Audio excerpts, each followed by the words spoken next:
tarde. Boa tarde, gente. Meu nome é Rita. Eu sou estagiária de Serviço Social na Defensoria Pública, da unidade na Regional Infância e Juventude, lá no Brás.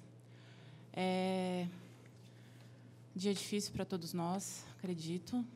E, para começar, antes de chamar os participantes da mesa hoje, os expositores, eu queria ler aqui um textinho que eu fiz, é mais um desabafo, e que eu vou me dar a liberdade de ler, porque estamos entre amigos, né, aqui hoje, e acho que a gente vai precisar pensar muito junto, estar muito junto, daqui para frente e para sempre. Vamos lá. Medo e esperança. Esperança, medo. Esse duplo, desde o princípio do Estado moderno, era o que movia os súditos, que hoje são os cidadãos. Medo de ser castigado, de perder posses, de ter uma guerra no país. Esperança de ser recompensado, de ter segurança da propriedade privada e de poder viver em paz, na paz. Que paz, né? Que paz é essa? Que paz é essa que não é pensada para todas as classes, sexos, gêneros, cores de pele e orientação sexual? Estão se aproveitando de uma combinação perversa do medo com o ódio para gerar falsas esperanças em uma parte da população e abalar fortemente as esperanças da outra parte, que resistiu lúcida à enxurrada de informações desinformadas dos últimos tempos. Como continuar vivendo, colegas? Como? Juntos e lutando. Juntos, organizados e lutando. Juntos, organizados, trabalhando e lutando. Contra o genocídio da população negra. Contra a violência policial. Contra o encarceramento. Contra o extermínio dos povos indígenas. Contra o machismo e a homofobia que machuca e mata todos os dias. Contra a retirada de direitos que deveriam garantir a dignidade das pessoas. Contra a barbárie, em resumo. Vamos nos reerguer e nos cuidar, e vamos juntos, porque a questão a ser enfrentada e a luta são coletivas.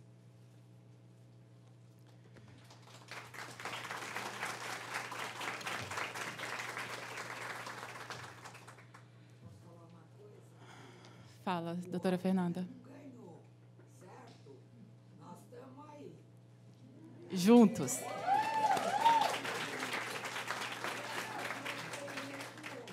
não foi. Isso aí.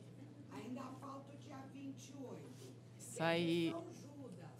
Deus, santo das causas impossíveis. Desistir jamais. E sempre lutando. Vamos batalhar, pessoal. Isso aí. Agora eu vou chamar os dois expositores de hoje. Liliane de Oliveira Caetano é assistente social, graduada pela Faculdade Paulista de Serviço Social de São Caetano do Sul, em 2008. Especialista em políticas públicas e gestão de projetos sociais pela mesma faculdade em 2014. Atuação desde 2010 no ambulatório transdisciplinar de identidade de gênero e orientação sexual do Instituto de Psiquiatria do Hospital das Clínicas da Faculdade de Medicina da Universidade de São Paulo. Conselheira suplente do CNCD-LGBT e membro da Comissão para o Estudo da Transsexualidade do CFM, em representação do Conselho Federal de Serviço Social, CEFES. Se quiser explicar depois o que é CNCD e CFM. E Guilherme Gomes Ferreira, assistente social, mestre e doutor em serviço social, residente em saúde da família e comunidade pelo Grupo Hospitalar Conceição e coordenador do projeto Passagens, rede de apoio a LGBTs nas prisões pelo Grupo Somos, Comunicação, Saúde e Sexualidade.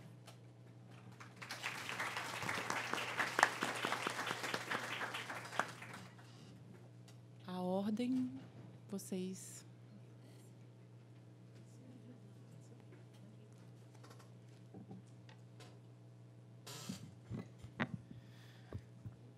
Boa tarde, então, a todas e todos. Eu sou Guilherme, Sou gaúcho, como vocês podem ver pelo sotaque, né?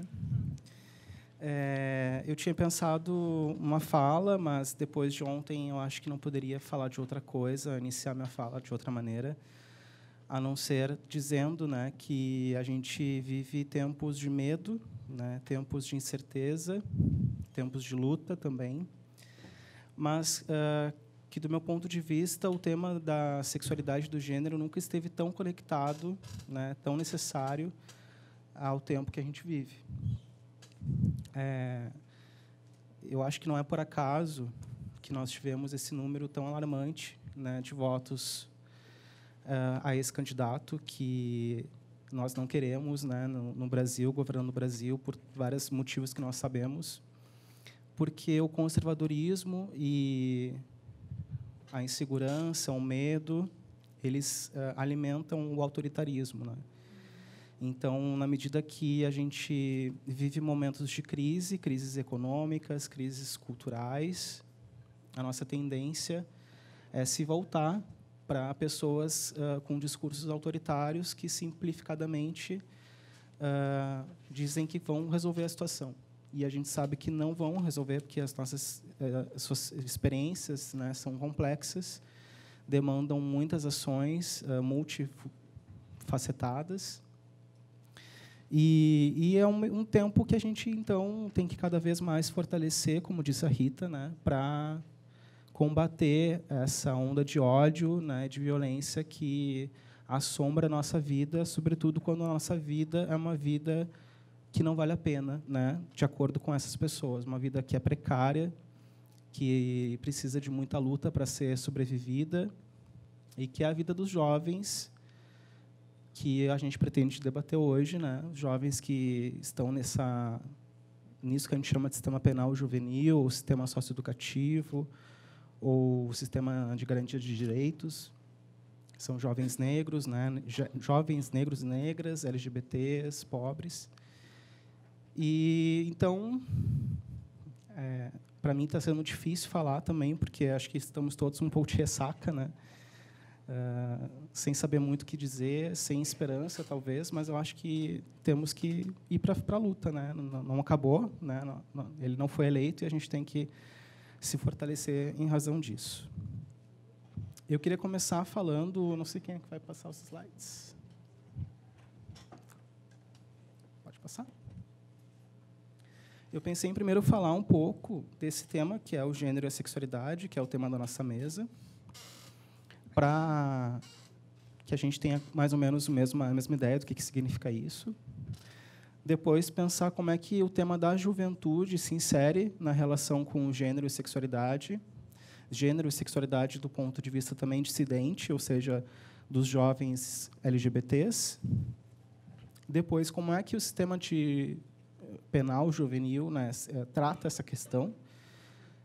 E, do meu ponto de vista, trata muito parecido com o que a gente vê no sistema adulto. Então, muitas coisas que eu vou falar são da minha experiência também como assistente social de um período que eu fui assistente social numa prisão, lá em Porto Alegre, uma penitenciária de adultos, no Cal Central, hoje chamado Cadeia Pública de Porto Alegre, e, atualmente, como coordenador do projeto Passagens, que é uma rede de apoio a LGBTs presos no Brasil.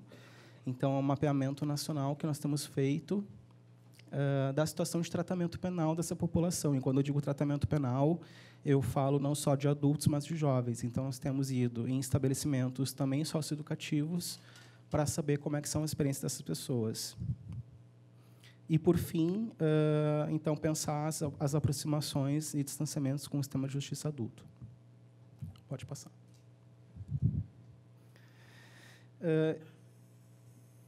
Eu acho legal a gente pensar, né, que gênero, né, como uma categoria explicativa, se refere a um sujeito, né, eu vou ler aqui a citação da Guacira Louro, a algo que transcende o mero desempenho de papéis.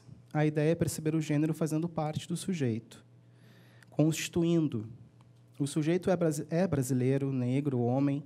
Nessa perspectiva, admite-se que as diferentes instituições e práticas sociais são construídas pelos gêneros e são também constituintes dos gêneros. Então, O gênero é uma categoria, né, vocês sabem que ela foi, inclusive, emprestada da linguística para explicar essas desigualdades sociais que a gente experimenta no Brasil, no mundo inteiro, e que não são desigualdades baseadas no sexo, né, ou seja, numa genitália. A genitália de uma pessoa, ela é informada na cultura daquela sociedade, e essa cultura, então, que é o gênero, produz desigualdades, produz diferenças, né? Então, de alguma maneira mais simplificada, a gente poderia dizer que o gênero é a dimensão cultural, social do sexo, embora essa diferença também nos traga problemas, mas a gente precisa entender dessa maneira por enquanto.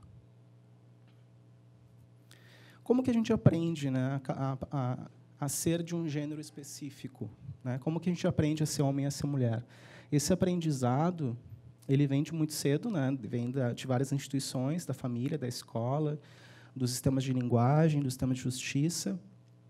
E eu gosto muito de uma... Pode passar, por favor? De uma imagem que ela é proposta por um filósofo espanhol, que é o Paul Preciado, um filósofo homem trans, né? Ele diz que é no momento da anunciação da gravidez que se estabelece gênero. Até então não existia gênero, digamos assim, né? Existia um corpo que não sabíamos o que seria, tínhamos alguma expectativa em relação a ele, mas no momento que o médico anuncia é um menino, por exemplo, toda uma teia de expectativas, de injunções, de saberes se estabelece naquele corpo e nós teremos então um bebê, um menino. E daí então teremos uma profissão para aquela criança, um comportamento específico, né, que está aliado a ser homem e mulher. Então, existe uma expectativa social, né, de que as pessoas, ao nascerem, correspondam a um padrão, que é o padrão sexo, gênero e desejo, de acordo com a informação genitália que possuem. Então, o sujeito que nasce com uma genitália masculina vai ser homem, né, consequentemente, vai gostar de mulheres. Isso serve para todas as pessoas, né, cisgênero ou transgênero. Acho que é importante explicar isso, que não existem pessoas transexuais, transgênero, se não existem as pessoas cisgênero, que é o contrário, né, que é a grande maioria de nós aqui nessa sala. Pessoas que concordaram com a expectativa de gênero colocada no seu corpo, né? Pode passar. E, de uma maneira mais ou menos também simplificada, a gente pode dizer que gênero também se expressa de diferentes maneiras em termos de desigualdade, né? Desigualdade salarial, desigualdade nas relações de violência, né? E também a desigualdade que se estabelece em pessoas que não podem performatizar ou expressar o gênero que desejam, né? Que é o caso das pessoas trans. Então, ainda vivemos hoje tempos em que ser homem ou ser mulher corresponde a ter um comportamento muito específico. Eu gosto muito de um vídeo de uma filósofa, que é a Judith Butler, que é uma filósofa feminista, que ela conta a história de um menino que andava rebolando na rua. Em dado momento, ele se encontra com outros adolescentes, e os adolescentes interpelam ele pelo rebolado dele, pelo modo como ele andava, e eles jogam o menino no rio e ele morre. E ela se faz a pergunta filosófica, né? O que faz com que aquele grupo se sentisse no direito de matar, de exterminar a vida de outra pessoa pelo rebolado, pelo caminhar dele, né? E ela explica, então, que isso acontece porque a maneira como aquele menino caminhava também dizia respeito ao modo como os outros caminhavam, ou seja, a gente tem que, de alguma medida, exterminar a vida do outro, que não é a nossa, para reforçar a nossa performance, né? Então, todo dia, quando eu acordo, me comporto de um jeito masculino, uso roupas masculinas, é isso que é necessário, essa reificação, essa reinteração do gênero, para que as pessoas vejam que eu sou um homem. Não basta eu dizer que sou, né? Porque, senão, as pessoas podem colocar em dúvida isso. Pode passar.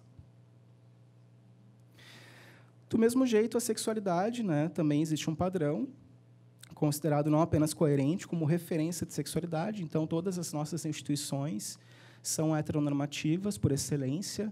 Quando a gente fala, né, eu gosto muito de brincar com essa cena do almoço de domingo, porque quando eu quis que a minha família soubesse que eu sou gay, eu tive que uni-los, né, em volta de um almoço e dizer, olha, eu sou homossexual, tive que anunciar isso. pessoas héteros não fazem isso, não precisam se reunir e dizer, olha, eu tenho uma coisa para te contar, eu sou hétero, né? Porque essa é a referência.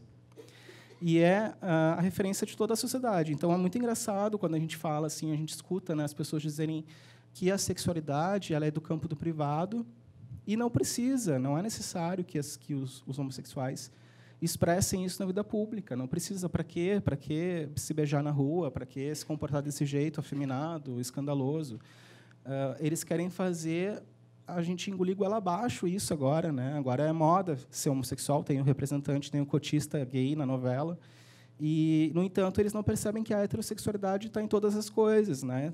Está como referência em todos os lugares, desde os exemplos matemáticos da sala de aula até a vida como um todo, a divisão de banheiros de gênero, enfim. Pode passar. E, do mesmo jeito, o gênero, né? Então, ele tem essa dimensão binária, que a gente diz, que faz com que, de um lado, a gente entenda que ser feminino corresponda a certas características, que é ser passional, passivo, subjetivo, do espaço doméstico, emocional, e o masculino ser objetivo, sexual, racional, espaço público e ativo. Pode passar. Pode passar de novo. Tem uma filósofa australiana que ela diz, né, Harvey Connell, ela diz que toda a sociedade tem, então, uma ordem de gênero, que é essa estrutura que faz com que a gente se pense de um gênero específico. Só que ela fala disso para dizer que nem toda a sociedade funciona do mesmo jeito, né? Cada sociedade tem a sua ordem de gênero, tem as suas particularidades do gênero. E eu gostaria de pensar com vocês quais são as nossas particularidades. O que diferencia o Brasil em termos de gênero? Desde o nosso descobrimento, entre aspas, né?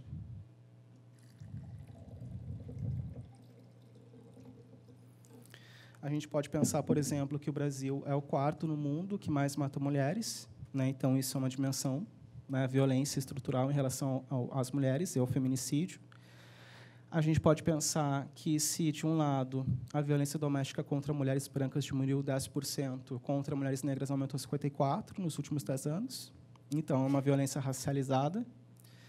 A gente pode pensar que a nossa colonização fez com que nós pensássemos que o corpo negro tem que ser exotificado, erotizado, né? E que mulheres negras não são sexo frágil, como a gente pensa que é o gênero feminino. Então, eu diria que a nossa ordem de gênero é uma ordem que não pode ser pensada sem pensar a dimensão de classe, de raça e etnia. De um lado, a gente tem a ordem de gênero, e, de outro lado, a gente tem o que a Harvey Connell chama de regimes de gênero. Então, a maneira como as instituições elas vão refletir o modo como a gente pensa o gênero naquela sociedade. Então, se no conjunto da sociedade nós temos uma ordem de gênero, que é essa que eu dizia, né, feminicida, racista, transfóbica, o Brasil é o país que mais mata pessoas trans no mundo inteiro, né? As instituições, como elas lidam com isso? Elas lidam replicando essas normativas, mas produzindo parâmetros particulares, né, como é o caso das prisões. Então, as prisões, as instituições penais, digamos assim, para incluir os jovens, porque os jovens não estão presos, entre aspas, né, reproduzem um regime de gênero que é androcêntrico, né, que é interessado nas demandas masculinas, mesmo aquelas instituições que são femininas, né, elas são produzidas para tratar das demandas masculinas. E a gente vê isso de várias maneiras. No caso das mulheres cis, desde o aprisionamento da seletividade penal, que pune mulheres por crimes de bagatela, por exemplo, pune por crimes de roubo de comida, roubo de alimento, e pune mais duramente mulheres por crimes cometidos, mesmos crimes cometidos por homens, né? A gente vê isso, pode passar, em documentários como esse, o Bagatela, que é um documentário que trata dessa questão. E também depois pune melhor quando as mulheres são presas e não têm as demandas atendidas, né? Porque na prisão não existe atendimento a demandas específicas, né, das mulheres, porque a prisão, como eu falava, não foi pensada para isso. Pode passar. Então, o que a gente vê é uma seletividade penal que ela é construída em termos de raça, de gênero, corpo, classe social, que faz com que as agências de controle penal do Estado utilizem os marcadores sociais como critério para intensificar o policiamento em determinadas populações tidas como perigosas, levando em consideração ainda o lugar que moram e o trabalho que exercem. Por isso, esses marcadores funcionam, ao mesmo tempo, para produzir o sujeito preso e a própria prisão, né? Então, a prisão ela é pensada a partir desses marcadores. Não é por acaso, pode passar, que a gente vê que o quadro, né, do cenário, o quadro do sistema de justiça penal hoje, ele é de homens negros, pobres, jovens, sem escolaridade. Ou seja, essas categorias de articulação, elas vão produzir um sujeito que é mais punível, que é mais perigoso, que pode ser tratado como perigoso, como preso, né? Ou seja, se lá pelas tantas a prisão identificar que ele não é culpado, não tem problema, porque a vida dele importa menos. Pode passar. Pode passar mais um. Então, como é que a gente pode pensar o tema da juventude LGBT nessa seara, né?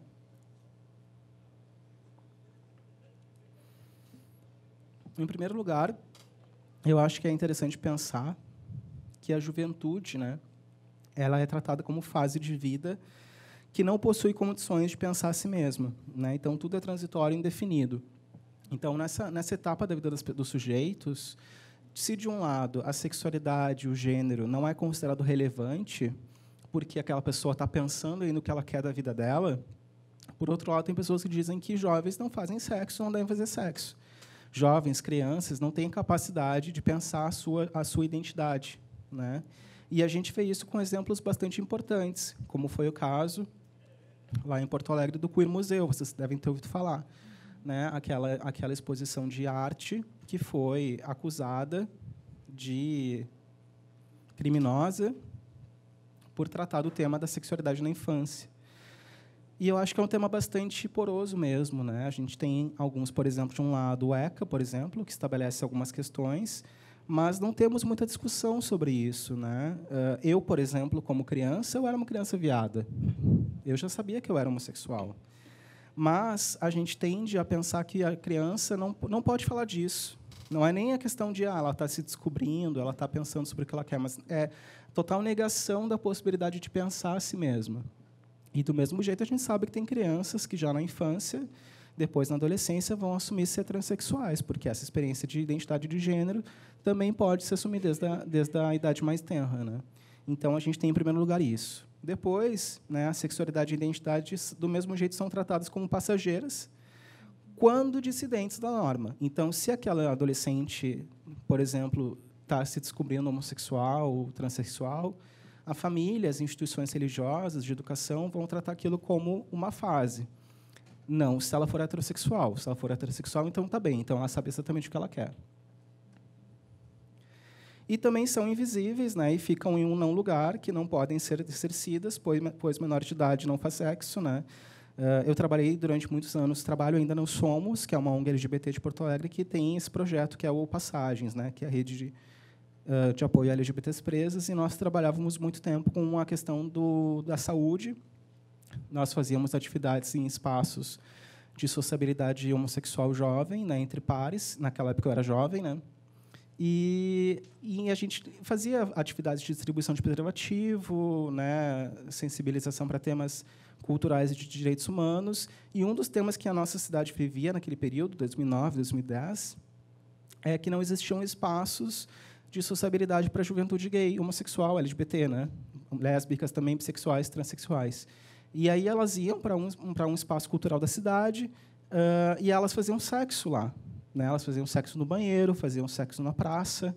Só que, se a gente pensar bem, as juventudes não têm para onde ir, né, para exercer a sua sexualidade e o seu gênero. Não pode ficar em casa com um namorado do mesmo sexo e gênero, porque a família não aceita, não pode ir para motel, porque é menor de idade, não tem 18 anos. Então, eles acabam acessando a rua, a praça pública, né? E a gente nega que exista isso e prefere deixar, então, os jovens em espaços públicos do que incluí-los em espaços de proteção. Quando acessam o sistema de justiça juvenil, né, o sistema penal, ou o que chamamos de sistema socioeducativo, as violências contra aquelas e aqueles que já demonstram não corresponder ao padrão de gênero e sexualidade são muitas, e se assemelham muito, como eu falava, às experiências de adultos. Nesse sentido, a sexualidade e o gênero também é mais controlado. Então, se, de um lado, a experiência de jovens que cometem ato infracional e acessam instituições socioeducativas são muito semelhantes àquelas de adultos privados de liberdade, por outro lado, a sexualidade também é mais controlada, mais fortemente controlada, né? Porque, a princípio, não deveriam fazer sexo lá. Eu tenho experiência assim, de visitar várias cadeias no Brasil, e em várias eu encontro em situações, por exemplo, de não distribuir preservativo, mas porque eles acham que todos lá são heterossexuais, então não fazem sexo entre si. A juventude não, a juventude nem isso tem, nem a possibilidade de exercer a sexualidade com o sexo gênero diferente do de si, né? Porque não deveria fazer. Então, essas instituições acabam controlando mais essa população. Mas eu queria falar com vocês também, pode passar, que das semelhanças, né? Das semelhanças desse hiperpoliciamento, dessa seletividade penal em relação à população LGBT, especialmente a população trans, que é a que sofre mais nas instituições de justiça e de segurança pública, desde a juventude.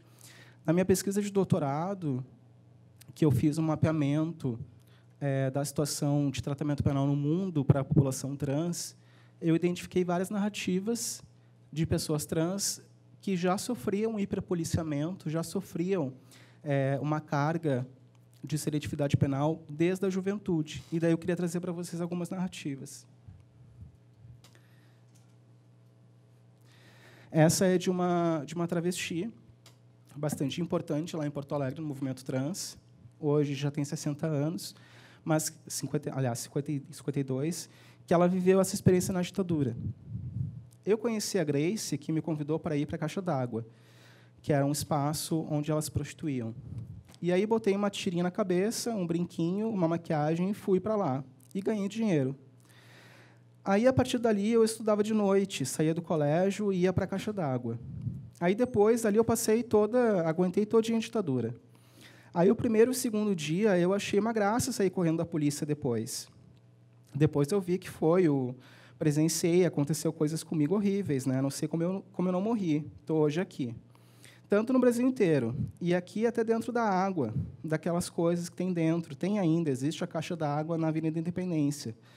E aqueles poços, a gente tinha que se jogar dentro e ficar agarradinha, enquanto a viatura ia passando e a gente agarrada dentro da água para não morrer afogada. Aí, depois, quando eles iam embora, a gente saía. A gente saía dali de dentro, que tinha que ir embora porque estava tudo molhado. A gente se jogava ali para não ficar uma semana presa, porque, senão, o camburão pegava a gente, além de tomar um laço, ia para a 8ª delegacia. A 8ª delegacia, vocês sabem que foi uma das piores no Brasil, na ditadura, né? Era em termos de tortura, era na Avenida Protásio Alves. Aí, todas que passavam lá era só para as travestis e prostitutas. Porque, naquela época, tinha o termo da vadiagem. Tinha a polícia dos costumes e as delegacias pegavam. Tu tinha que, depois das 10, tu tinha que andar com a tua carteira de trabalho, né? Não é como agora, que a gente usa a carteira de identidade. Antes era carteira de trabalho assinada. Se tu não trabalhava, se eles te pegassem até em outro lugar que não fosse nos pontos de prostituição, tu ia presa. E se tu assinasse pela 3ª vez o termo, a partir das 10, tu ia ser processada por vadiagem, ia direto para o Presídio Central. Pode passar. Pode passar. E eu sempre pensava que estava fazendo uma coisa errada. Quando a gente ia preso, a gente nem questionava muitas vezes. Praticamente todas as noites, eles iam atrás das travestis. E outra coisa, a polícia civil era mais rígida que a brigada. A brigada militar é o que a gente tem lá em Porto Alegre, não temos nesse nome em outros lugares, né? Que é a polícia militar. A brigada militar abordava muitas vezes no sentido de ter relação sexual com a população de travestis. A polícia civil não, a polícia civil recolhia e dava-lhe pau. E eu achava normal, era uma coisa assim que as travestis daquela época, elas se cortavam, elas se mutilavam, muitas delas tinham corte aqui no pescoço, nos braços, Eu nunca tive coragem. Quando eu via elas fazendo isso, quando a gente ia para o paredão, a polícia chegava, todo mundo nas paredes e levava. E a maioria das travestis geralmente carregava uma garrafa. Não era uma garrafa de plástico, era de vidro. E elas se mutilavam para não ir presa. Naquela época, ou tu ia por costume, ou muitas vezes que falava a questão da vadiagem. Delas se cortavam porque ameaçavam a polícia com a questão do HIV. Naquele período se conectava muito uma ideia a outra, né? Travesti tem HIV, consequentemente, e achava que se transmitia assim se tu tocasse, né? Então era a maneira que elas resistiam do aprisionamento. Pode passar. Essas narrativas que eu estou narrando não são de adultos. Naquele período elas eram adolescentes, eram jovens, né? Mas vocês vejam que, quando a questão é LGBT, do meu ponto de análise, né, não se muda muito. Essas pessoas são criminalizadas muito cedo, né? Existe uma narrativa comum da vida das travestis no Brasil. Não sei se vocês sabem, mas existe até uma diferença na maneira como a gente fala a palavra, né? Travesti, de um lado, se a gente fizer um exercício, né, jogar a palavra no Google, a gente vai ter várias palavras, várias notícias que se relacionam a ser travesti, que é a questão travesti presa, travesti morta, travesti sendo pega na delegacia, travesti se prostituindo, né? E se a gente, por outro lado, joga a palavra transexual, a gente vai ter uma série de outras notícias que se relacionam à palavra. Tem a ver mais com a questão da identidade de gênero, da biologia, da psicanálise, da psicologia. Então, a própria palavra travesti está conectada ao mundo do crime, de alguma maneira, à pobreza, à marginalidade. Então, são pessoas que aprendem desde cedo, e eu não estou dizendo que é assim naturalmente, né? Que a identidade naturalmente é criminal.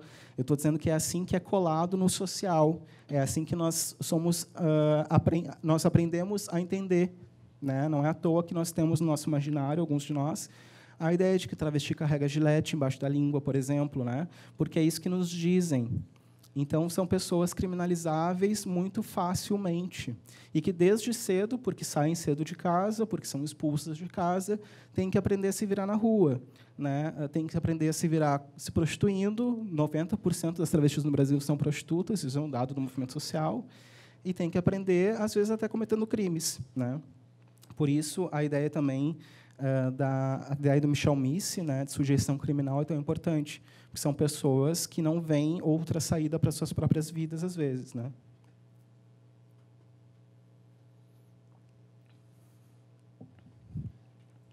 Daí eu queria tratar um pouco do tema do tratamento penal. Quais são as experiências sociais dessas pessoas quando são privadas de liberdade ou quando estão cumprindo medida socioeducativa, né? Que também é uma privação de liberdade, pode ser, né? Pode passar. Eu elaborei um quadro de 20 países que eu consegui dados, né, de como eles tratam as pessoas trans quando são presas, em várias dimensões. Na dimensão das leis, por exemplo, eu descobri, né, que tratam as pessoas trans frequentemente pelo nome que consta no registro civil, não atentando para o nome social de muitas delas. E em 7 dos 15, na verdade 15 não, são 20, né, depois eu não atualizei, é permitido o uso de vestimenta. Então, o que é o quadro mundial em relação a essa população? Em grande parte das vezes, são presas de acordo com a genitália, né, uma ideia de genitália, e isso vale também para o socioeducativo, para o sistema penal juvenil.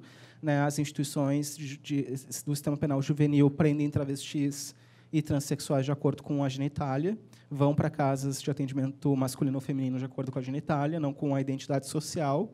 É muito raro, no Brasil, a gente ter decisões, embora existam, de pessoas trans jovens irem para casas de acordo com o seu gênero, né? E não tem atendido o seu nome social, que é uma violação, que para as pessoas cis, né, cisgênero, não é nada, porque a gente está acostumado a ter o nosso nome desde sempre atendido. Mas como seria para nós, né, alguém nos chamando de um nome que não é o nosso, que a gente não se reconhece? A gente não pensa sobre essa questão. Somente em 3 países há a criminalização evidente de pessoas trans, em razão das suas identidades de gênero. Apesar disso, há evidências em outros lugares sugerindo que pessoas trans e de gênero não conformes são hiperpoliciadas, como é o caso do Brasil. O Brasil não pune, né, ser trans ou ser homossexual na lei. No entanto, nós sabemos que as instituições policiais utilizam, né, daquilo que a gente chama de direito penal subterrâneo para matar, para esconder, para, enfim, torturar as pessoas LGBTs. Encontrei informações de perseguição estatal direta ou indireta em 8 países, e mais fortemente com essas populações, quando elas fazem parte de outros segmentos potencialmente vulneráveis à seletividade, quando são pobres, quando são latinas, por exemplo, no contexto europeu e norte-americano, a questão latina, a evidência latina também é importante pensar, né? Pode passar.